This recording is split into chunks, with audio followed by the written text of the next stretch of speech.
मित्रांनो नमस्कार. कायदेशीर माहिती देणाऱ्या माझ्या यूट्यूब चॅनलमध्ये तुमचं स्वागत आहे. आजचा विषय अटेस्टेशन म्हणजेच प्रमाणीकरण. कोणताही दस्तऐवज घेतला तर त्या दस्तऐवजाला प्रमाणित करणं हे फार महत्त्वाचं असतं. कारण का तो दस्तऐवज हा खरा आहे, सत्य आहे, अस्सल आहे हे कधी ठरवणार आणि कसं ठरवणार, तर ते ठरण्याकरता ते प्रमाणित करणं गरजेचं आहे. आता आपण साधा एक सोपा विचार करूया की इच्छापत्रावरून सुरू करूया. तर हा इच्छापत्र आहे. इच्छापत्रावरती मी जेव्हा सही करतो तेव्हा ते माझं इच्छापत्र होतं, पण ही सही मी केली कशावरनं? मग त्याकरता दोन साक्षीदार काय करतात? प्रमाणित करतात की हो आम्ही साक्षीदार आहोत म्हणून आम्ही सही करतोय आणि फलाना व्यक्तीने इच्छापत्रावरती आमच्या देखत सही केली, म्हणजे ते काय करतात? प्रमाणित करतात. बरं, हे सगळं इच्छापत्रामध्ये जे काही म्हटलेलं आहे हे या माणसाला समजलंय. याकरता तो वकील तिथे आयडेंटिफाय करतो आणि सांगतो की ह्यामध्ये तो सही करणार आहे तो तोच आहे आणि त्याला ह्यात जे काही म्हटलेलं आहे ते सगळं कळलेलं आहे. आणि सर्वात शेवटी हे सगळं केल्यानंतर हे कोणाच्या समोर झालं तर त्याकरता ते प्रमाणित करण्याकरता नोटरी असतो. तो नोटरी म्हणतो माझ्या समोर या सगळ्यांनी येऊन सही केलेली आहे, म्हणजे माझ्या समोर बिफोर मी म्हणून तो सही शिक्का मारतो. आता हे एक साधारणतः मोठं लांब उदाहरण झालं, पण सर्वसाधारणरित्या साक्षांकित करणं किंवा प्रमाणीकरण करणं याकरता काही लोकांना ऑथेंटिक केलेलं असतं. गव्हर्नमेंटनी त्याकरता नियुक्त केलेलं असतं. जसं नोटरी, तर नोटरी ह्या नियुक्त असतो, तो साक्षांकित करू शकतो, प्रमाणित करू शकतो तुमच्या डॉक्युमेंट्सना. आता डॉक्युमेंटला प्रमाणित करताना त्याची एक्सपायरी डेट असते, दर 5 वर्षानंतर ते रिन्यू करत असतात. तर हे साक्षांकित केलेलं प्रमाणपत्र कधीपर्यंत साक्षांकित राहतं? जिथपर्यंत त्याचं कमिशन एक्सपायर होत नाही तिथपर्यंत.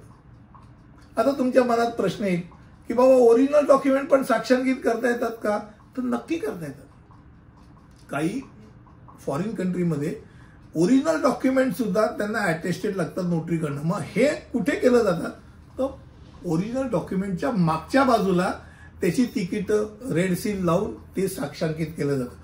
पुढच्या साईडला फक्त एक लहान स्टॅम्प मारला जातो, बाकी सगळा उद्योग मागे आणि त्याच्या पुढे अपॉस्ट्रोफल केलं जातं. त्याकरता खाली जागा ठेवावी लागते.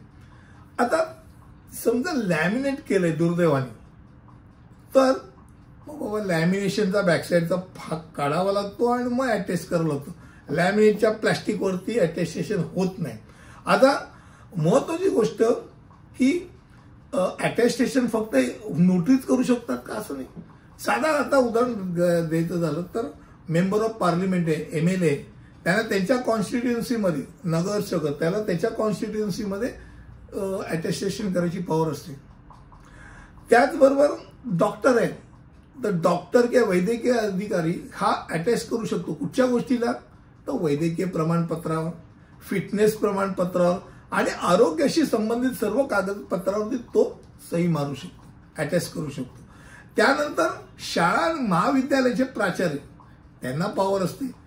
शाळा महाविद्यालय किंवा याचे जे प्राचार्य असतात ते काय करू शकतात? लिव्हिंग सर्टिफिकेटवरती अटेस्ट करू शकतात, मार्कशीटवरती अटेस्ट करू शकतात, त्यांना ती पॉवर आहे. आणि सर्वात शेवटी तुम्ही पण अटेस्ट करू शकता. कशावर? तुमच्या आधार कार्डवरती, तुमच्या पॅन कार्डवरती, ज्याला आपण सेल्फ अटेस्टेशन म्हणतो, म्हणजेच प्रमाणित करतो. सर्वात महत्वाची गोष्ट म्हणजे प्रमाणीकरण करणं. याचं सोप्या शब्दात जर म्हणायचं झालं तर तुम्ही ते प्रमाणित करतोय जो म्हणतो त्याला ही माहिती माझ्या सर्वोत्तम माहितीनुसार सत्य आणि अचूक आणि पूर्ण आहे, हे दस्तऐवज खरं आहे असं मला समजलेलं आहे, मी पाहिलंय आणि त्यात मी साक्षांकित करताना कोणती खोटी जर वस्तुस्थिती असेल तर त्याकरता मी दिवाणी किंवा गुन्हेगारीच्या करता जे काही कलम लागतील त्याकरता उत्तरदायित्वाला अधीन आहे. ही गोष्ट जाणीव ठेवावी लागते, बाकी काही नाही. प्रमाणीकरण सोप्या शब्दात तुमच्या समोर आज मांडलं. अटेस्टेशन म्हणजे काय? पुढच्या व्हिडिओमध्ये असंच काहीतरी घेऊन येईल. तिथपर्यंत इथेच थांबतो. धन्यवाद.